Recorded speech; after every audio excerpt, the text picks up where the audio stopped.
This is class 10th NCERT chapter number 1 real numbers. So let's start this concept. तो आज पढ़ेंगे real numbers के बारे में, और रियल नंबर्स में सबसे पहले आएगा आपका यूक्लिड्स डिवीजन लेमा. तो यूक्लिड डिवीजन लेमा क्या होता है, इसका डेफिनेशन. तो यूक्लिड डिवीजन लेमा का डेफिनेशन होता है, एक पॉजिटिव इंटीजर दिया होता है आपका क्या, तो ए और बी, ठीक है, और उसके लिए एक यूनिक इंटीजर एग्जिस्ट करता है क्या, क्यू और आर, और ये सेटिस्फाई करता है कंडीशन क्या, A equal to B Q plus R, जिसमें आर का जो वैल्यू है वो क्या होना चाहिए, greater than equal to zero होना चाहिए. मतलब आर इक्वल टू ज़ीरो भी हो सकता है, लेकिन हमेशा इसे ग्रेटर होना चाहिए. लेकिन बी से क्या होना चाहिए, लेस होना चाहिए, इक्वल नहीं, सिर्फ लेस. तो यही आपका क्या, यूक्लिड डिवीजन लेमा. अब इस यूक्लिड डिवीजन लेमा को समझने के लिए क्या है, इसका बेसिक यूज़ क्या है, तो इसके लिए इसको यूज़ करके हम लोग एचसीएफ निकाला जाता है. अब दो नंबर्स के बीच एचसीएफ निकालते हैं. एचसीएफ क्या होता है, हाईएस्ट कॉमन फैक्टर, है ना. दो दो नंबर लेंगे जिसमें कि दोनों का फैक्टर निकालेंगे, उसमें से जो हाईएस्ट कॉमन फैक्टर होगा उस वही एचसीएफ कहलाता है. तो जैसे कि यहाँ पे हम लोग एचसीएफ निकालना है हम लोगों को किसका, तो 455 और 42 का, 455 और 42 का. तो इसके लिए हम लोग देखिए किस तरह से यूक्लिड डिवीजन लेमा का इस्तेमाल करेंगे. तो आपका नंबर कितना है, आपका नंबर है 455. तो इसमें देखिए सबसे पहले 455 और 42 में ग्रेटर कौन सा है, तो ग्रेटर आपका 455 है ना. और स्मॉलर कौन सा, वो है 42 है. तो 455 जो है वो ग्रेटर है, और 42 क्या है आपका, वो स्मॉलर नंबर है. तो आप क्या करोगे, 455 को डिवाइड कर दोगे किससे, डिवाइड कर दोगे किससे, तो 42 से. तो 42 से डिवाइड करने पे ये आ जाएगा कितना, 10 टाइम्स लगेगा, है ना, 420. और इसमें बचेगा कितना आपका 35 रिमाइंडर.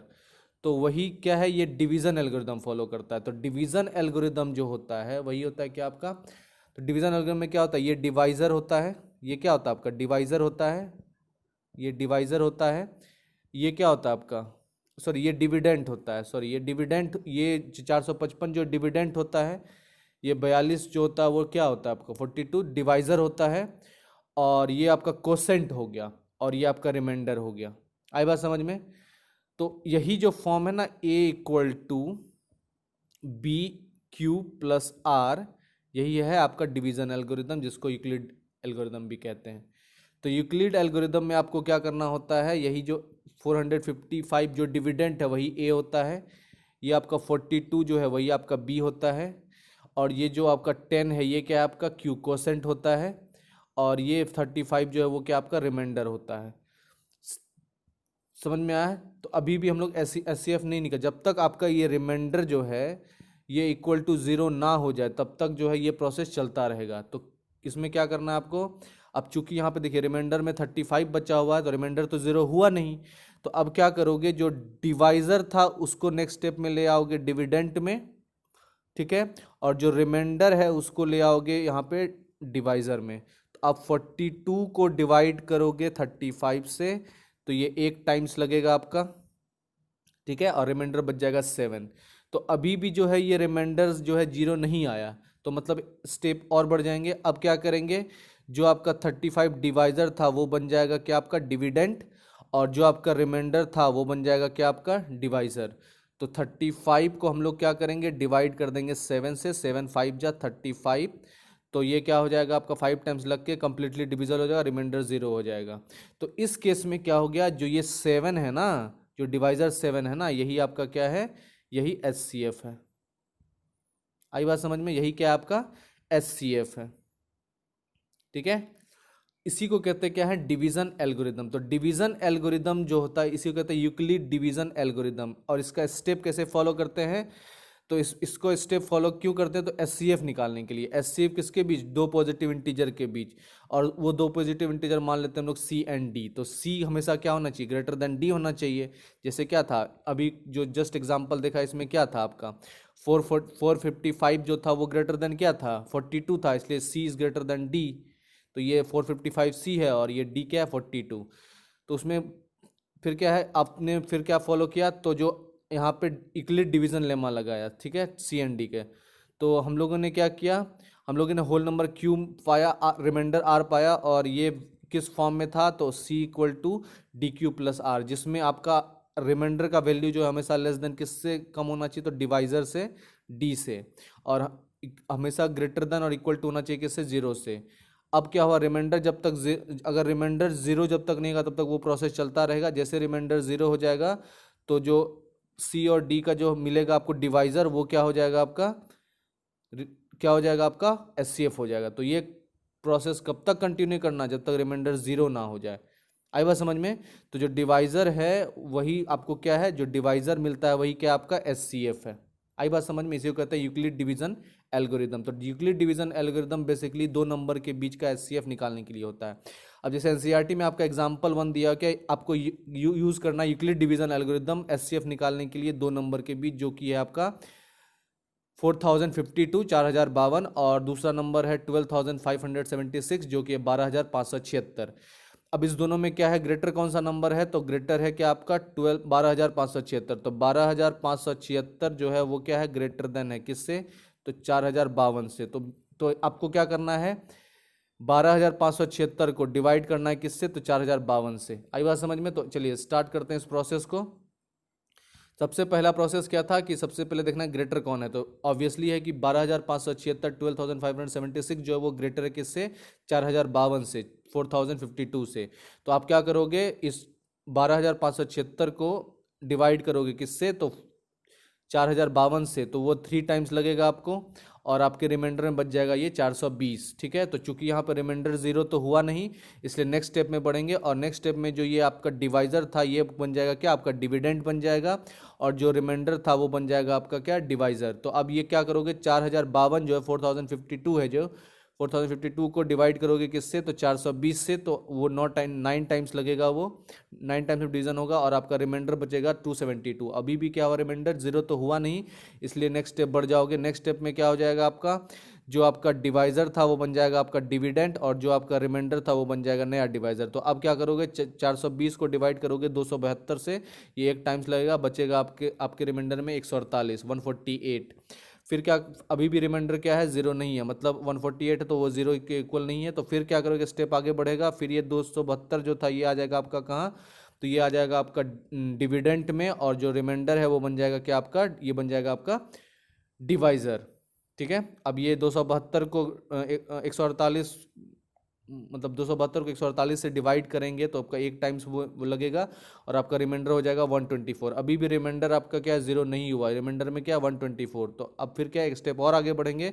अब ये 148 जो है ये क्या बन जाएगा आपका, डिविडेंड बन जाएगा, और जो रिमाइंडर है वो 124 वो डिवाइजर बन जाएगा, और ये 1 टाइम इसमें डिवाइड होगा, और आपका रिमाइंडर बच गया कितना, 24। अभी भी क्या है, रिमाइंडर जीरो नहीं हुआ, तो मतलब एक स्टेप और आगे बढ़ जाएंगे। और नेक्स्ट स्टेप में क्या है आपका, तो जो 124 था वो क्या हो जाएगा आपका, वो हो जाएगा आपका डिविडेंड, और जो रिमाइंडर आया था 24 वो हो जाएगा डिवाइजर। तो डिवाइजर जो है वो 24, ये 5 टाइम्स लगेगा, और 5 टाइम्स में 120 होगा, और ये रिमाइंडर कितना बच गया, 4 बच गया। अभी भी रिमाइंडर क्या है, जीरो नहीं है। तो रिमाइंडर जीरो नहीं है तो फिर क्या, एक स्टेप आगे बढ़ जाएंगे, और फिर जो है डिवाइजर वो जाके क्या हो जाएगा, डिविडेंट हो जाएगा, और जो रिमाइंडर है वो क्या हो जाएगा आपका, डिवाइजर हो जाएगा। और ये 4 कितना टाइम लगेगा, तो 6 टाइम्स लगेगा। फाइनली 4 इंटू 6 24 होता है। फाइनली आपका रिमाइंडर जीरो आ गया, इसलिए यहाँ पे आप प्रोसेस आपका टर्मिनेट हो गया। और चूंकि प्रोसेस यहाँ पे टर्मिनेट हो गया, तो जो फाइनल आपका डिवाइजर आया 4, यही आपका एस सी एफ हो गया। तो एस सी एफ जो हुआ 12576, और 4052 का वो कितना हुआ, 4 हुआ। इसी तरह से देखिए किस इस पेयर में क्या क्या था, तो 4 और 24 का, 24 का और 4 का, फिर 124 का, फिर 24 का। तो मतलब देखिए इस तरह से 4 और 24 का ये डिवाइजर और ये रिमाइंडर, इसका भी एस सी एफ क्या होगा, इसका भी एस सी एफ 4 ही होगा। उसी तरह से 124 और 24 का, 124 और 24 का भी एस सी एफ क्या होगा, वो 4 ही होगा। ठीक है। उसी तरह से जो पिछले स्टेप में था क्या आपका, 148 और 124, इसका भी क्या हो जाएगा आपका एस सी एफ, वो 4 ही होगा। फिर देखिए फिर उसी तरह से 272 और 148 का एस सी एफ क्या हो जाएगा आपका, 4 हो जाएगा। फिर उसी तरह से 420 और 272 का क्या हो जाएगा, 4 हो जाएगा। उसी तरह से 452 और 420 का क्या हो जाएगा, 4 आ जाएगा। ठीक है। तो इस तरह से 4052 का, तो ये हो गया आपका क्या, तो यहाँ पे क्या चीज़ आपने देखा कि जो पेयर 4 जो एस सी एफ है, एक तो 12,576 और 452 का तो है ही। इसके साथ साथ किसका किसका है ये, अगर दो नंबर ये 24 और 4 का भी एचसीएफ क्या है, 4 ही है ना। फिर 124 और 24 का क्या है, 4 ही है। फिर 148 124 का भी क्या है, 4 ही है। फिर 272 और 148 का भी क्या है, 4 ही है। फिर 420 और 272 का भी क्या है, 4 ही है। फिर 452 और 420 का भी क्या है, 4 ही है। फिर 12,576 और 4,052 का भी क्या है आपका, 4 ही है। तो देखिए कितने नंबर का एचसीएफ आपने निकाल लिया। तो इसलिए यूक्लिड एल्गोरिथम जो है वो जो ग्रेटर बड़े बड़े नंबर के बीच में एचसीएफ निकालने के लिए यूज होता है। आई बात समझ में।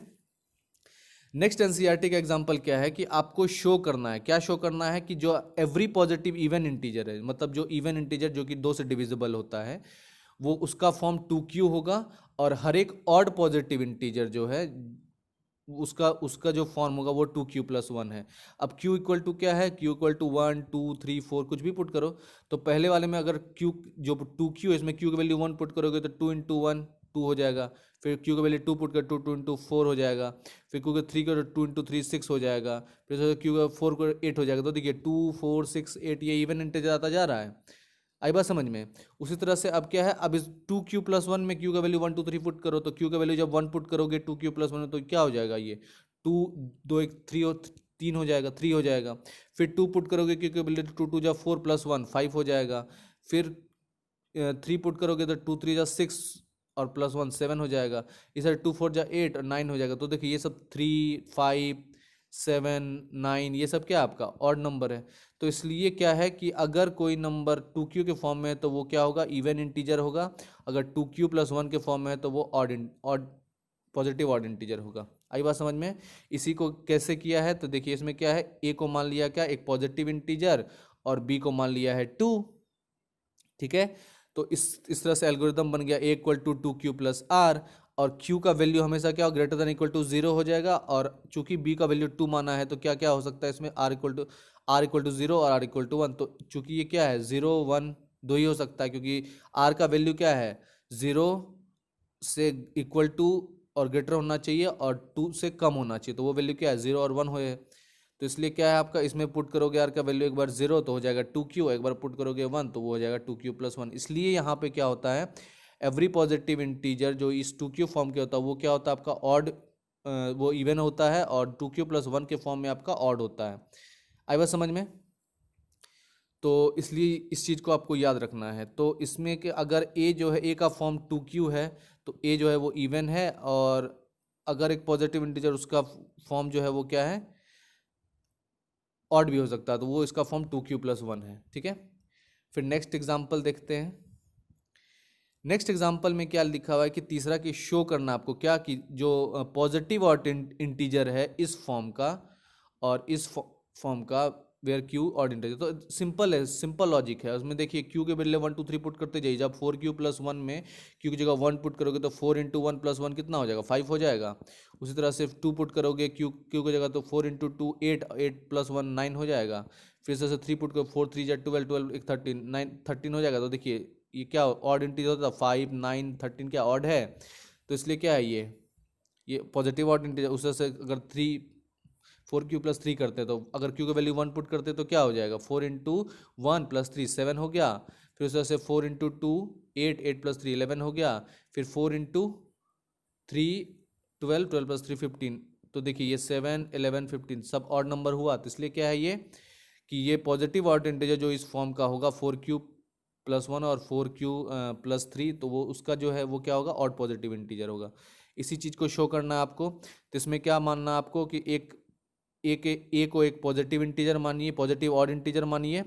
ठीक है। फिर उसमें क्या है, डिवीजन एल्गोरिदम लगाइए। ठीक है। और बी का वैल्यू इक्वल टू क्या हो जाएगा, 4 के इक्वल हो जाएगा। तो बी का वैल्यू 4 के इक्वल है तो मतलब आर जो है वो क्या होना चाहिए, हमेशा लेस देन 4 होना चाहिए। और ये आर जो है हमेशा ग्रेटर देन इक्वल टू 4 होना चाहिए। तो इसलिए इस रेंज में क्या क्या वैल्यू आ जाएगा, तो वो आ जाएगा आपका 0 1 2 3। ठीक है। तो इसलिए इस वाले इक्वेशन में जब आप पुट करोगे, जो इक्वेशन होता है आपका A equal to B Q plus R में आर का वैल्यू एक बार 0 पुट करोगे तो क्या हो जाएगा, 4q हो जाएगा। जब 1 पुट करो तो 4q+1 हो जाएगा। फिर 4q+2 4q+3। ठीक है। जिसमें q का क्वोशिएंट है आई बात समझ में? तो फिर ए जो है क्या है, ए ऑड है, ठीक है, तो A can not be 4q plus 4q और 4q प्लस 2 1। तो बेसिकली आपने देखा कि जो ऑड पॉजिटिव इंटीजर इस फॉर्म का होगा वो क्या होगा, वो ऑड होगा, ठीक है, इस फॉर्म का जो कोई होगा वो ऑड होगा। फिर नेक्स्ट क्वेश्चन क्या है कि एक स्वीट सेलर है, मतलब एक मिठाई वाला है जिसके पास 420 काजू बर्फी है और 130 बादाम बर्फी है। अब वो चाहती क्या है, ये लेडी है चूंकि, अब और ये चाहती क्या है कि उसको एक स्टैक में, मतलब एक रो में, लाइन में एक जमा करना, एक प्लेट पे क्या करना है, एक ट्रे पे उसको क्या करना है, स्टैक करना है, ठीक है। तो उसको किस तरह से वो स्टैक करेगी ताकि जो है हर एक स्टैक जो है वो क्या है, लिस्ट एरिया कवर करेगा और सबका जो स्टैक होगा उसका सेम नंबर होगा, मतलब चाहे वो काजू बर्फी हो चाहे बादाम बर्फी हो, उसमें का जो है जो ट्रे पे लगेगा वो उसका नंबर सेम होना चाहिए। आई बात समझ में? तो इस कंसेप्ट को देखिए कि क्या करना। तो इसके लिए क्या करना पड़ेगा आपको, जो पहले तो ये देखना चूंकि स्टैक का क्या है, नंबर सेम होना चाहिए ना, आपका सेम नंबर होना चाहिए ना, तो इसलिए क्या है, तो इसके लिए आपको क्या करना है, ये 422 काजू बर्फी और 130 बादाम बर्फी का एचसीएफ निकालोगे, तो मतलब 420 और 130 का पहले क्या निकालते हैं, एचसीएफ निकालते हैं। तो ये 420 का एचसीएफ निकालने के लिए 420 130 में कौन ग्रेटर, 420, तो 420 को क्या करेंगे, डिवाइड करेंगे 130 से, तो 3 टाइम्स लगेगा, ये बचेगा रिमाइंडर कितना, 30। तो रिमाइंडर जीरो नहीं हुआ तो एक स्टेप और आगे बढ़ जाएंगे, और अभी जो डिवाइजर है वो आ जाएगा कहाँ, डिविडेंट में, और जो रिमाइंडर है वो आ जाएगा डिवाइजर में। तो 3 इंटू 4 कितना टाइम्स, 4 टाइम्स में कितना 120 होता, तो बचेगा रिमाइंडर कितना 10। अभी भी रिमाइंडर जीरो नहीं है, तो नेक्स्ट स्टेप चले जाएंगे। नेक्स्ट स्टेप में आपका क्या है, जो आपका ये था डिवाइजर वो बन जाएगा डिविडेंट, और जो रिमाइंडर था वो बन जाएगा क्या आपका, वो बन जाएगा डिवाइजर। तो ये कितना टाइम्स लगेगा, तो देखिए 10 इंटू 3 टाइम्स, और बचा कितना 0। तो फाइनली जो है ये क्या हो जाएगा, सी एफ 10। तो मतलब जो वो सी एफ दोनों 420 और 130 का कितना हो गया, 10 हो गया। तो इसलिए स्वीट सेलर जो है उसका स्टैक कितना होना चाहिए, 10 10 10 एक रो में 10 काजू बर्फी और 10 बादाम बर्फी होना चाहिए, ठीक है। तो इस तरह से स्टैक करोगे तो वो मिनिमम स्पेस लेगा, ठीक है। अब आते हैं नेक्स्ट, बात करते हैं एक्सरसाइज 1.1 पे। तो एक्सरसाइज 1.1 में पहला क्वेश्चन क्या है, तो पहला क्वेश्चन है कि यूक्लिड डिवीजन एल्गोरिथम का यूज करना आपको एचसीएफ निकालने के लिए। पहला क्वेश्चन है 135 और 225, 135 और 225 के बीच का एचसीएफ निकालना है। फिर उसके बाद दूसरा क्या है, 196 और 38,220, 196 और 38,220 के बीच, और फिर आपका क्या 867 एंड 255 के बीच, 867 और 255 के बीच। तो एचसीएफ 1 बाय 1 निकालते हैं। तो पहला है 135 और 255, तो पहला है क्या 135 और 255, इसमें ग्रेटर कौन है, तो ग्रेटर तो 225 है, तो इसलिए 225 को किससे डिवाइड करेंगे, 135 से डिवाइड करेंगे। तो आप क्या करोगे, 225 को 35 से डिवाइड करो। तो डिवाइड करते समय क्या करना है आपको, इस चीज़ का ध्यान रखना है। तो चलिए डिवाइड करते हैं। 135 को जब आप डिवाइड करोगे तो क्या हो जाएगा आपका, 225 से डिवाइड करोगे तो यहाँ पे देखिए 225 है, ये 225 को डिवाइड किया 135 टाइम, तो 1 टाइम्स लगेगा, बचेगा रिमाइंडर कितना 90। तो रिमाइंडर जीरो नहीं हुआ, इसलिए नेक्स्ट स्टेप चले जाएंगे। नेक्स्ट स्टेप में जो ये आपका डिवाइजर था ये बन जाएगा क्या, डिविडेंड बन जाएगा, और जो रिमाइंडर था वो क्या हो जाएगा आपका, डिवाइजर हो जाएगा। अब 90 जो है 135 को डिवाइड करेगा 1 टाइम्स में, और रिमाइंडर बच जाएगा 45। तो अभी भी रिमाइंडर जीरो नहीं है, तो इसलिए एक स्टेप और आगे बढ़ जाएंगे। अब क्या है, ये जो डिवाइजर है ये बन जाएगा डिविडेंट आपका, और जो ये रिमाइंडर है ये बन जाएगा आपका डिवाइजर आपका। तो ये 45 जो है ये 2 टाइम्स लगेगा और 90 हो जाएगा, और रिमाइंडर फाइनली जीरो हो गया। तो इसलिए आपका 45 जो है वो क्या हो गया, एचसीएफ हो गया किसका, तो 135 और 225। तो 135 और 225 का एचसीएफ कितना हो जाएगा, 45 हो जाएगा। आई बात समझ में? फिर नेक्स्ट क्वेश्चन देखते हैं। नेक्स्ट क्वेश्चन है आपका 196 और 38,220, तो मतलब 196 और 38,220 में ग्रेटर कौन है, तो ये है आपका 38,220 ग्रेटर। तो आपको क्या करना है, 38,220 को डिवाइड करना है 196 में, ठीक है। तो अब यहाँ पे ये follow process Euclid algorithm follow करोगे तो देखो यहाँ पे 38,220 को डिवाइड किया किससे, 196 से, ये कितना टाइम्स लेगा, 195 टाइम्स, ठीक है। और यहाँ पे रिमाइंडर जीरो आ गया फाइनली, तो इसलिए जो है 196 क्या हो गया, एचसीएफ हो गया। तो इसलिए इस दोनों के एचसीएफ ऑफ 38,220 और 196 कितना हो गया, 196। आई बात समझ में? फिर नेक्स्ट क्वेश्चन क्या है आपका 1867 और 255, मतलब 867 और 255 के बीच का एचसीएफ निकालना है। तो इसमें ग्रेटर कौन सा है, तो वो है 867, इसलिए 867 को डिवाइड कर देंगे किससे, 255 से डिवाइड कर देंगे। तो आप 867 को जब 255 से डिवाइड करोगे, 867 को किससे डिवाइड किए, 255 से, कितना टाइम्स लगेगा, 3 टाइम्स, और रिमाइंडर कितना बच जाएगा, 102।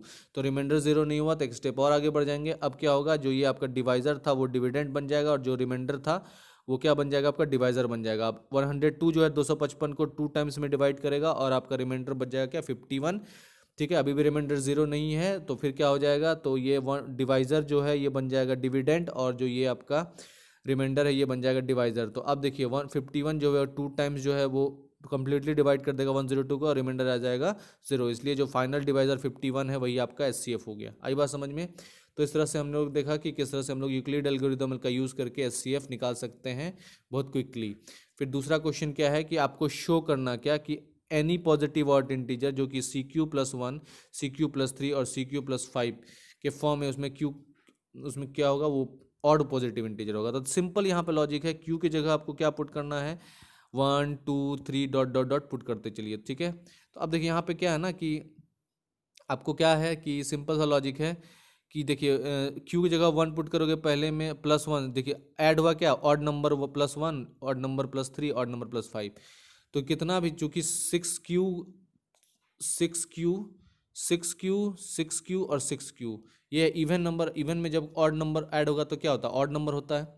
इसलिए क्या हो जाएगा, तो कोई भी इवन नंबर में अगर ऑड नंबर ऐड कर दोगे, ठीक है, 2 में अगर 3 ऐड कर दोगे, 4 में अगर 3 ऐड कर दोगे तो 7 हो जाता है। तो इसलिए कभी भी इवन नंबर में ऑड नंबर ऐड करोगे तो वो क्या हो जाएगा, आपका ऑड नंबर ही हो जाएगा। तो इसी चीज़ को प्रूफ करना है। तो ये ए को एक पॉजिटिव इंटीजर और पॉजिटिव ऑड इंटीजर मानेंगे, क्यू को कोसेंट मानेंगे, आर को रिमाइंडर मानेंगे, और डिवाइड करेंगे इसको 6 के साथ। तो मतलब ए को, तो यहाँ पे क्या है, इसको simple A equal to 6Q+R, तो देखिए क्योंकि वहाँ पे क्या 6+R के फॉर्म में है।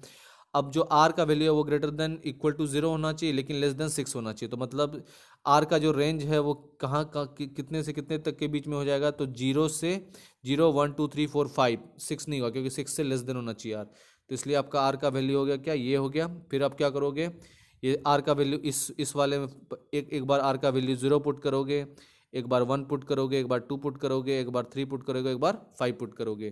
तो आपका वैल्यू आ जाएगा ए का क्या, ए इक्वल टू 6Q, एक बार दूसरी बार आ जाएगा ए इक्वल टू 6Q+1, तीसरी बार आ जाएगा ए इक्वल टू 6Q+2, तीसरी बार आ जाएगा ए इक्वल टू 6Q+3, और चौथी बार आ जाएगा ए इक्वल 6Q+4, और ए इक्वल 6Q+5। तो ये आपका क्या है, जिसमें आपका ये 6Q+2 और 6Q+4 इवन हो जाएगा, और जो ये 6Q+1 6Q+3 6Q+5 है ये ऑड हो जाएगा। आई बात समझ में।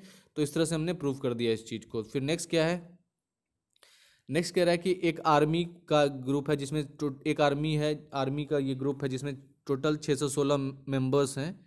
ठीक है, मार्च कर रहे हैं क्या, बिहाइंड आर्मी बैंड, जिसमें कि 32 मेंबर हैं परेड में, है ना।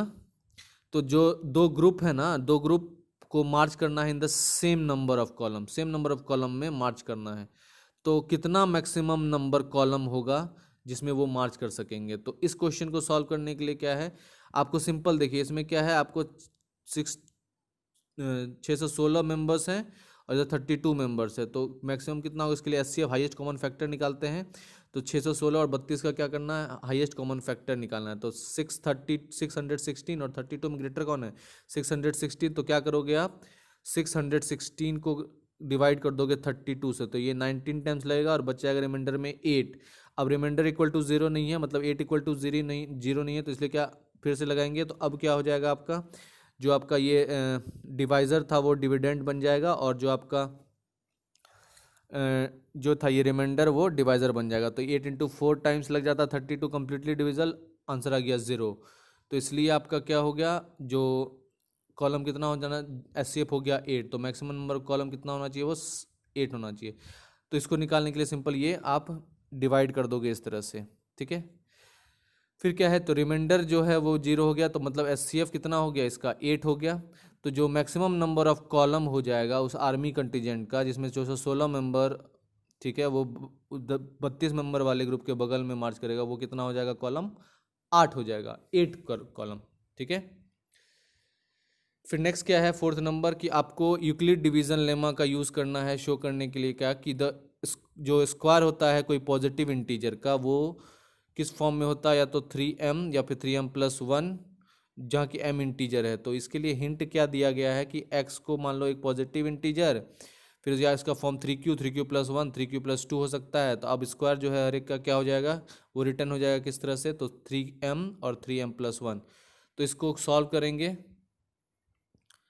तो इसमें देखिए आपको क्या करना है, a को एक पॉजिटिव इंटीजर मानना है, ठीक है, और q को कोसेंट मानना है और r को रिमाइंडर मानना है, ठीक है, और डिवाइडिंग a/3 और 3 से डिवाइड करना। तो ये फॉर्म हो जाएगा a = 3q+r, और r जो है वो <3 होना चाहिए लेकिन > 0 होना चाहिए। तो r = क्या हो जाएगा, 0 हो जाएगा, 1 हो जाएगा और 2 हो जाएगा। तो एक बार क्या है 0 पुट करोगे 0 तो a = 3q हो जाएगा। अब क्या करोगे, स्क्वायरिंग कर दोगे दोनों से बगल, तो a² = 9q² हो जाएगा। अब इस चीज़ को हम 9q² को लिख सकते हैं 3 × 3 का q²। अब इसमें क्या करोगे, इसको हम 3m लिख सकते हैं क्योंकि m को हम क्या करें q² मान लेंगे। तो m को q² मान लेंगे तो ये क्या हो जाएगा 3m हो जाएगा। तो अब क्या है आपका कि जो a = क्या 3q है, नेक्स्ट वाले में क्या 3q+1 था, तो अब दोनों बगल क्या करोगे स्क्वायर करोगे तो ये क्या हो जाएगा, इधर 3q+1 का स्क्वायर ये 9q² + 6q+1 हो जाएगा। अब इस चीज़ को आप कैसे लिख सकते हो, तो इस चीज़ को आप क्या लिख सकते हो, इस तरह से लिख ही सकते हो, ठीक है, 3 और ब्रैकेट का 3q² + 2q+1। अब क्या करोगे इसमें m = क्या 3q² + 2q क्या मान लेंगे, m मान लेंगे, तो ये क्या हो जाएगा 3m+1। फिर नेक्स्ट क्या करोगे, a = 3q+2 है, तो इसमें क्या करोगे दोनों बगल स्क्वायर करोगे, तो ये 3q+2 इधर का स्क्वायर a का स्क्वायर a² हो गया, 3q+2 का होल स्क्वायर हो गया 9q² + 12q + 4 हो गया, ठीक है। तो अब यहाँ पे क्या है आपका ये वैल्यू इधर आया। अब देखिए इस वैल्यू को हम इस तरह से लिख सकते हैं 9q² + 12q को इस तरह से लिख सकते हैं ना, 9q² + 12q + 3+1। तो इसमें क्या है आप इसका एक ग्रुप बना लोगे, है ना, इसका एक ग्रुप ये इसमें 3 कॉमन ले लोगे तो ये हो जाएगा 3 × 3q² + 4q+1, और 3q² + 4q+1 को मान लोगे m, तो ये क्या हो जाएगा 3m+1 हो गया। तो आपने देखा इसमें कि किस तरह से हमने 3q उस तरह तो इस तरह से बनाया 3m+1। तो इसलिए क्या है देयरफॉर कोई भी square positive integer suppose a² मान लो, वो हमेशा किस फॉर्म में होगा 3m या 3m+1, इसलिए ये प्रूव हो गया यहाँ से। फिर नेक्स्ट क्या है कि आपको क्वेश्चन नंबर 5 कह रहा है कि आपको यूक्लिड डिवीजन एल्गोरिथम का यूज़ करना है क्या शो करने के लिए, तो क्यूब जो होता है कोई पॉजिटिव इंटीजर का उसका फॉर्म होता है क्या 9m 9m+1 9m+8। तो उसको भी उसी तरीके से प्रूव कर सकते हैं, जिसमें आपको क्या करना है a को एक पॉजिटिव इंटीजर मानना है और b = 3 मानना है। तो ये फॉर्म क्या हो जाएगा a = 3q+r, जिसमें r का वैल्यू हमेशा 3 होना चाहिए, तो r का वैल्यू क्या हो जाएगा 0 1 2 होना चाहिए। तो एक बार a का वैल्यू 0 पुट करोगे तो a = 3q आ जाएगा, एक बार 1 पुट करोगे r का वैल्यू तो 3q+1 हो जाएगा, एक बार 2 पुट करोगे तो 3q+2 हो जाएगा। अब क्या करोगे, एक बार a को क्यूब करोगे तो इस 3q को क्यूब करोगे तो ये हो जाएगा 3 और 3 को n मान लोगे तो 9n का फॉर्म हो गया। फिर एक 3q+1 है तो इसका क्यूब करोगे तो इसका क्यूब हो जाएगा आपका इतना, ठीक है, इसका क्यूब करोगे इतना तो ये हो जाएगा इतना। और इसमें क्या है इस वैल्यू 3q³ + 3q² + q को क्या मान लोगे आप t मान लोगे, तो ये फॉर्म हो जाएगा 9t+1 का।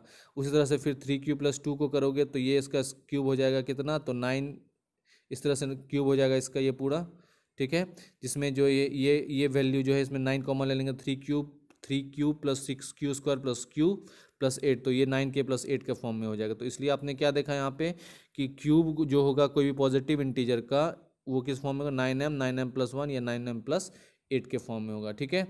तो ये था आपका NCERT क्लास 10th का सॉल्यूशन और एक्सप्लेनेशन, ठीक है, चैप्टर 1 का जो कि है real numbers. Thank you so much, I will see you in the next class with the new exercise.